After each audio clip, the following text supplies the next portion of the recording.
شوف ان اختيارك للتيم هو رزق ليك ورزق ليهم.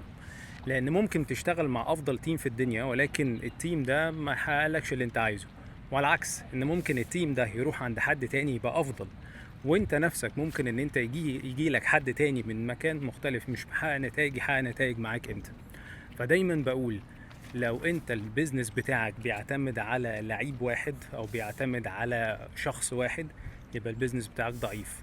انت محتاج ان البيزنس بتاعك يقدر يقوم مهما اختلفت الاشخاص. عارفين بالظبط زي التيم، زي الفريق، لو الفريق فيه نجم واحد واوحد، لو شلنا النجم ده الفريق هيقع او هيفقد 50% من قوته.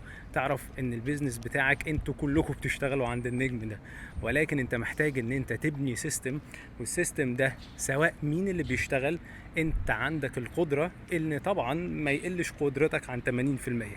احيانا بيبقى عندك فيه طفرات وناس اقوياء جدا، ولكن خلي قوتهم السيستم بتاعك يمتص القوة بتاعتهم، وتقدر من خلالها هو يفيد وانت كمان تفيده.